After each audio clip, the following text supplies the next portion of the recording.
A warm welcome to everybody. This is batch 11 of ECE B final year of Veltech Multitech Dr. Rangarajan, Dr. Sakuntala Engineering College. First and foremost, we thank our college management, our principal, head of the department Dr. V. Prabhu, our project coordinator Mr. Mohammed Abbas. We have done a final year project under the title Detection of Brain Tumor using Convolutional Neural Network with Python DJANGO framework. Myself, Hemalatha, along with my teammate Shamitha and Manisha, have done this project under the guidance of Dr. M. Suganti. In this video, let's see the execution of the project in detail. These are the contents we are going to see in this presentation. This is the aim and objective.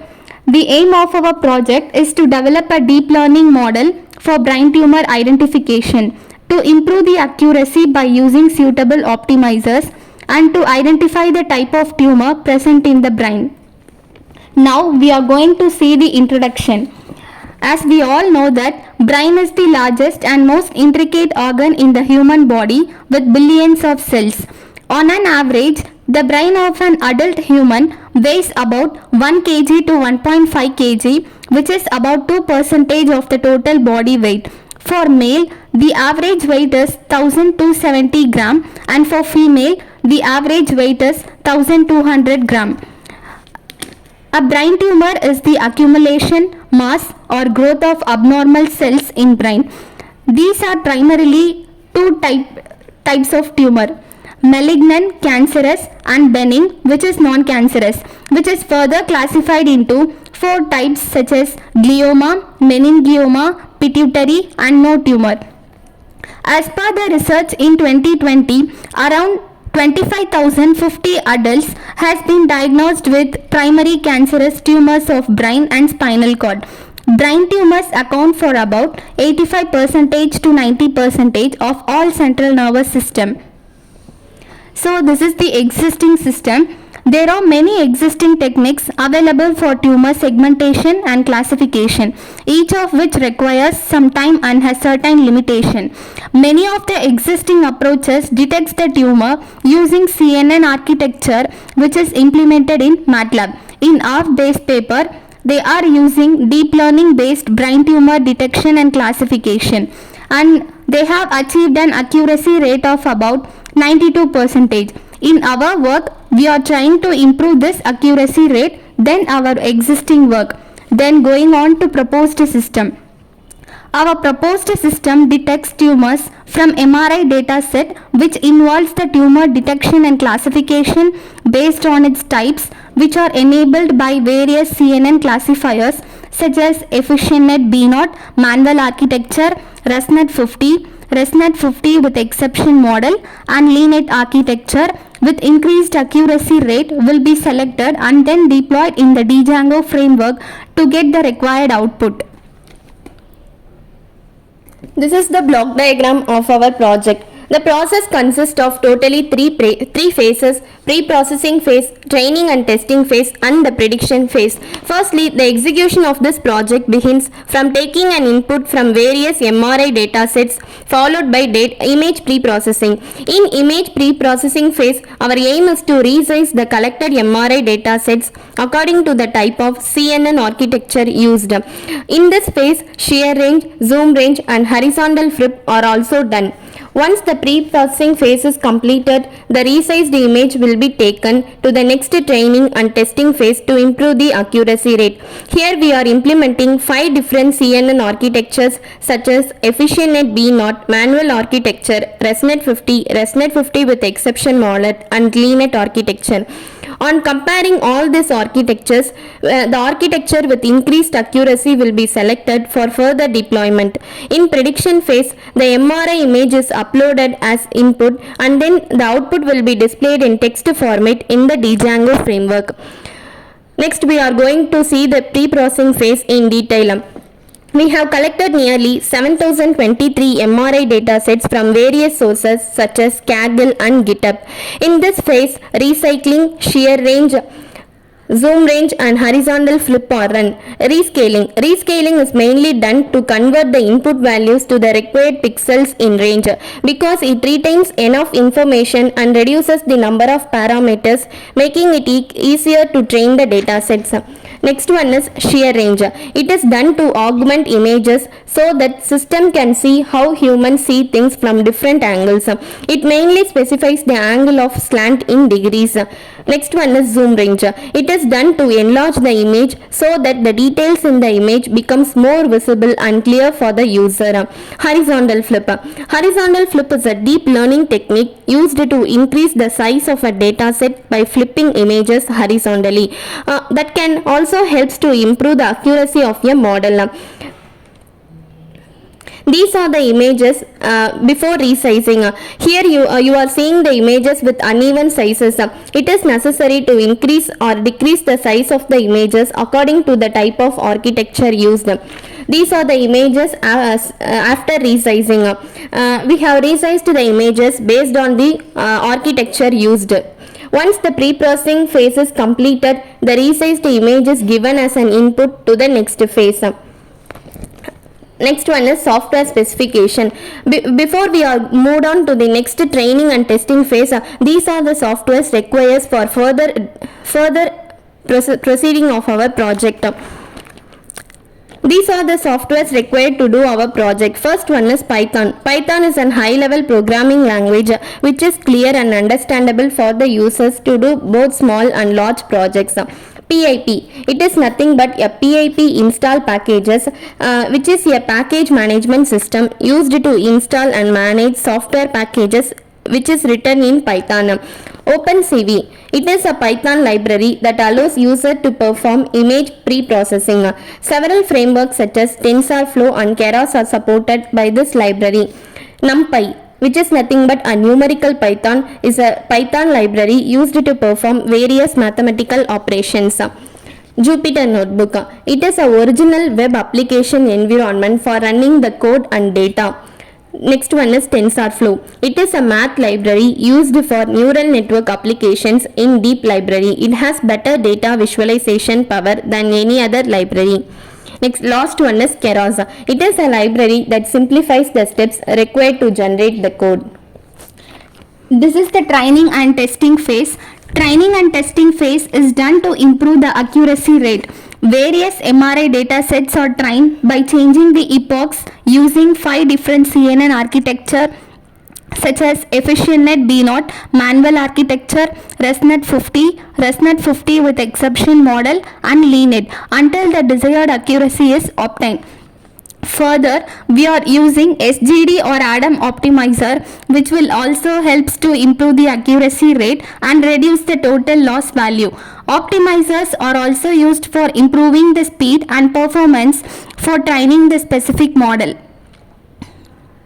So first, we are training the model by using EfficientNet D0 architecture. In this, totally we have taken nearly 7023 data sets and have set the epoch value of 10, and the MRI data sets were fixed to the size of EfficientNet D0 architecture which is 224 into 224, and the layers which are used to train the model are flatten and dense layer. We got a training accuracy of 29.1% and the testing accuracy of 30.0%.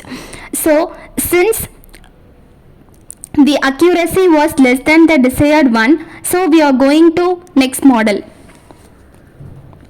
The next one is manual architecture. Here we have taken 7023 data sets and have set the epoch value of 10. We got an accuracy rate of 60.8% and testing accuracy of 64.1%, and the MRI data sets were fixed to the size of 128 into 128, and the layers used to train the model are sequential layer, Con 2D layer, Maxpool 2D layer, flatten layer, and the another one is dense layer. Since the accuracy is lesser than the desired accuracy, we are moving to the next model. So the next model is ResNet 50. In this model, we have set at the epoch value of 10 and the MRI data sets were fixed to the size of 224 into 224 and the layers used for this model are flattened layer and dense layer. We got an accuracy rate of 72.3% and testing accuracy of 74.6%. Since the accuracy is less than the desired accuracy, we are moving on to the next model. The next one is ResNet 50 with exception model, which is a hybrid model. We have set at the epoch value of 10 and the various MRI data sets were fixed to the size of 128 into 128 and the layers used for this model are flattened layer, dense layer, global average pooling 2D layer, average layer, input layer, concatenate layer, global max pooling 2D layer and con 2D layer.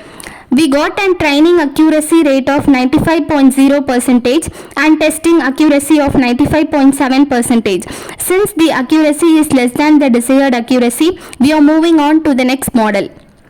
The next one is linear architecture. In this, we have set an epoch value of 100 and the MRI data sets were fixed to the size of 255 into 255 and the layers used to train the model are flattened layer, dense layer, max pooling 2D layer, sequential layer and con 2D layer. We got a training accuracy of 97.8% and testing accuracy of 95.5%. This accuracy is greater than the existing one, so we are using this architecture for further deployment phase. Next one is optimization. An optimizer is nothing but an algorithm that adapts the neural network parameters like learning rate and weight. Here we have used two different optimizers. One is stochastic gradient descent, that is STD, and another one is adaptive moment estimation, ADAM. These optimizers are mainly used to improve the accuracy rate and reduces the total loss value. Next, we are going to see each optimizers in detail. First one is stochastic gradient descent. It is nothing but a variant of gradient descent algorithm that is used for deep learning models. SGD uses only a single sample, that is a batch size of 1 to perform each iteration. SGD is memory efficient and can handle large data set and converges faster. Next one is adaptive moment estimation. It is an adaptive optimization algorithm that was created specially for deep neural networks. It is a combination of momentum-based stochastic gradient descent (SGD) and RMS prop. ADAM is also known as adaptive learning rate optimizer because it adjusts the learning rate based on the convolutional neural network model. It trains the neural network in less time and more efficiently. Another one is confusion matrix, which is used in our project. Confusion matrix is also known as error matrix. Confusion matrix is a table that represents the prediction summary in matrix form. It is useful to measure the recall, precision and the F1 accuracy. There are mainly four terms in confusion matrix, that is true positive, false positive, true negative and false negative. This is the confusion matrix of LeNet architecture. We have taken totally 1311 testing data sets to perform the confusion matrix. It shows how many predictions are correct and incorrect per class. Here we are seeing that the system identifies 260 data sets are glioma data sets and 295 data sets are meningioma data sets, 402 data sets are no tumor data sets, and lastly 293 data sets are pituitary data sets in correct form. This is the prediction phase. Once the previous phase is completed, the architecture with increased accuracy, that is linear architecture, is converted into hierarchical data format file and it is stored and saved as .h5 file.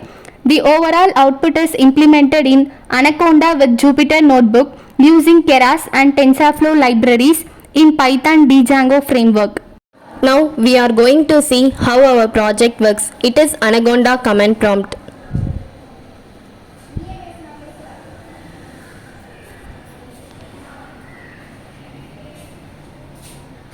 This is Visual Studio Code. Now we are going to select the file from the saved folder.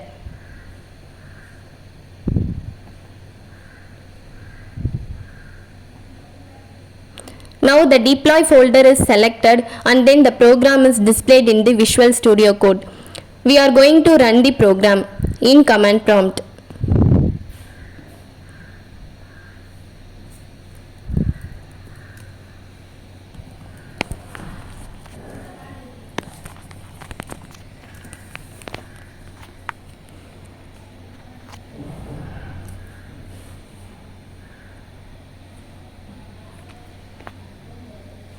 Once we get the HTTP link, it is copied and then pasted in either in Microsoft Edge or in Chrome.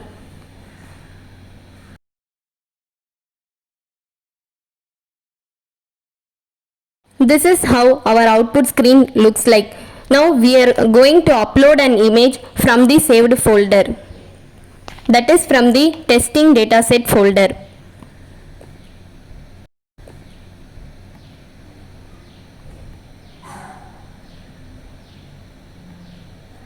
We are randomly selected the image from the folder. Once we uploaded an image, the output will be displayed in text format whether the given image is glioma or meningioma or pituitary or no tumor. Now it is displayed that the uploaded image was meningioma. We got an accuracy rate of nearly 97.8% for linear architecture. Finally, we came to the conclusion. In this work, a new perspective is presented to classify the brain tumors. At first, the data sets are collected from various sources and then the pre-processing phase is done to improve its resizement and the capability of deep neural networks. Secondly, structured methodology for training the tumor data sets is done by proposing 5 different convolutional neural network architectures. For sophisticated and to improve accuracy, suitable optimizers and confusion metrics were performed. The architecture with increased accuracy will be selected and then deployed in DJANGO framework for further tumor classification. However, in future work, these techniques can be applied for breast, ovarian, lung and skin tumors as well. These are the references we have referred for doing this our project. Finally, we would like to thank our beloved guide Dr. M. Suganti and our esteemed project coordinator Mr. Muhammad Abbas for the guidance and support to complete our project. We are also thankful to the college management and staffs to supporting us to greater extent.